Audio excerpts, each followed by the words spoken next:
week ago when tickets first dropped that anyway, his numbers, his ticket sales are doing better than Tank and Frank Martin's. Like it's projected to beat that pace. And I asked my boy, like he said the tickets are selling faster the first week. From Anyway's first week when they dropped initially last Friday to now, he said my boy in Vegas said they're selling faster than the tickets sold for the Frank Martin and Tank fight for the first week compared to that. So first week comparisons, anyway, I'm not saying it's going to blow it out the water, Tank and Frank's numbers, but my boy said in the update that I asked him today, he said, or yesterday, he told me yesterday, but I'm just now telling y'all, but he said, anyway, he's on pace to beat that. At least you get in the fights. At least you get in the fights. At least you get in the fights. I put belt to ass, and you can see that's what I do. All right, so we're going to continue the long-standing tradition of covering Japan's favorite boxing son, Naoya Monster Inoue. It's the #1 source for boxing in America from an American, True School Sports. Arigato gozaimasu. Thank you to all the American and Japanese viewers out there, and Ayete Okata. Nice to see you guys once again. Now listen, as you guys saw in the beginning of the video, I want this video and the inspiration behind this video, it goes out to a newer content creator, a guy that I've gotten very cool with on Twitter over the last 6 months to a year. My boy David, shout out to David. Make sure you guys go subscribe to his channel because he's probably, I would say he's now the second person, I think, in America that has a channel now that's going to dedicate a lot of his time to talking about Naoya Monster Inoue. You guys know that, not to be arrogant or cocky, you guys know that I kind of started that here on YouTube. There was nobody in 2016 talking about Inoue as much as I was, and nobody has in all the years since. So good to see somebody else that appreciates the greatness of the monster. Now, David on Twitter, he's been reporting some interesting things because I've talked with him and I've discussed this with him personally. David has stated that he has a friend, that happens to work at the T-Mobile Arena, which is where the monster will be having his next fight on Cinco de Mayo weekend. And God willing, I will be there and I will attempt for the third time to try to get something with the monster, But listen, he reported and he said that pretty much he has a friend that's a ticket representative in Las Vegas that he's known for years. And, he's never asked him for ticket numbers for anything. But, this guy, David's a massive Inoue fan, loves Inoue. And he's on a mission. He's on a crusade to let the American fight fans know how great Inoue is, that the monster is. And he reported that Inoue's ticket sales compared to Gervonta Davis's last fight at the T-Mobile Arena, which was the Frank Martin fight, that Inoue is actually on track to have more ticket sales, higher demand, and that the fact and he will actually sell out the T-Mobile Arena. So we're gonna wait and see. I'm really intrigued to see if this happens because I have questions about if Inoue could sell out the T-Mobile Arena now.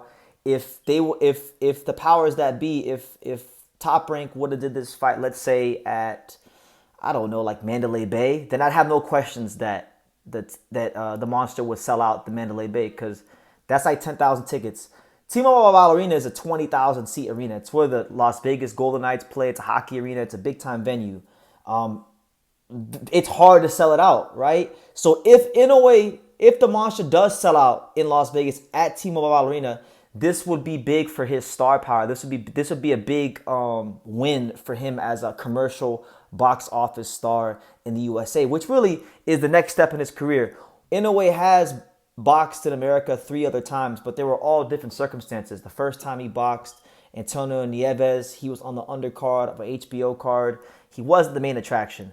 The second time was against Maloney in the bubble, right? And the third time he fought Michael Dasmarinas, and that was still kind of coming out of COVID. He boxed him at the Virgin Hotel, which is a very, very smaller venue. So this is really for me, in my opinion, this is Inoue's debut in America. in big time boxing, as the main attraction, as being marketed as the main star. Like, the event is going to be dependent upon and hinge upon his star power. So I think that's the intrigue of it all.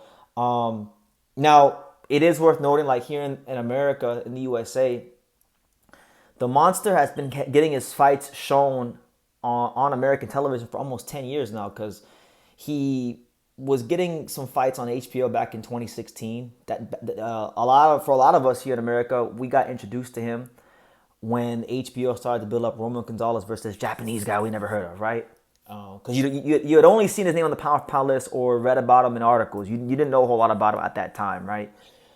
But then, going to like when he signed Bob Arum, that was like what, 2018, 2019 time. So even if you go from there to now, that's still half a decade of his fights being on ESPN at 7 in the morning. So there's a whole audience of us boxing fans that have watched Inoue in the States, that have made that hard commitment to get up, because it is a commitment. If you're an American and you're getting up to watch the Monster fight, I don't care if you're on the East Coast, West Coast, it's a commitment, because you got to wake up at like 5 in the morning, 2 in the morning, depending on where you're at. And it's not always easy. So I've always believed that Inoue has a big fan base here in America.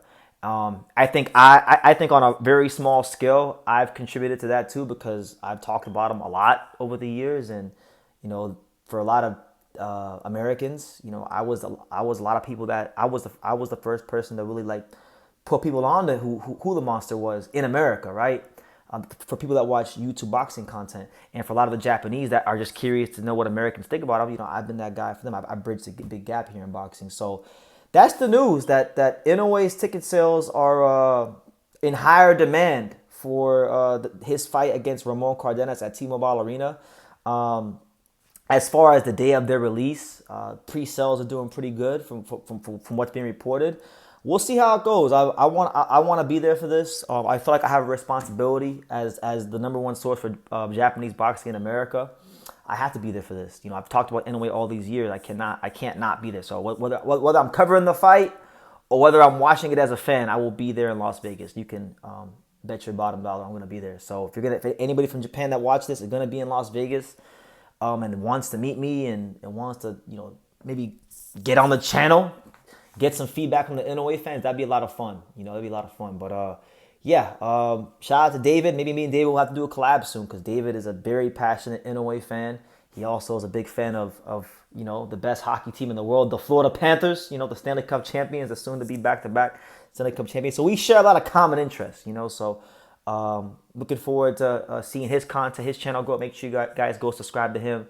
Because if you're a fan of the Monster and him, and you want to hear because with me, I'm gonna be objective. If there's some bullshit with Inoue that I feel I don't like, I'm gonna tell you guys. David, David's a real dude too.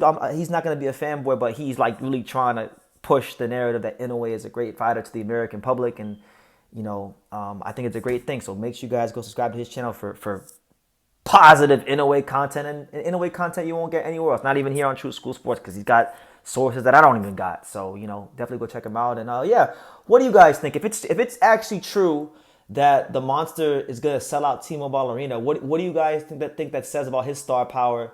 And if he's gonna do a higher gate than Gervonta Davis at T-Mobile Arena, what do you think that says to his star power? Please, guys, let me know what you think in the comments down below. Make sure you guys take the time to subscribe. And like I say in every single one of these videos, you can love me or you can hate me, but I'm just a kid from Dania. So until next time, take care, guys. Thank you for watching another video on the untouchable True School Sports Empire. For more great boxing content just like this, make sure you guys click right over here. Keep watching my boy BT put on the best interviews out here.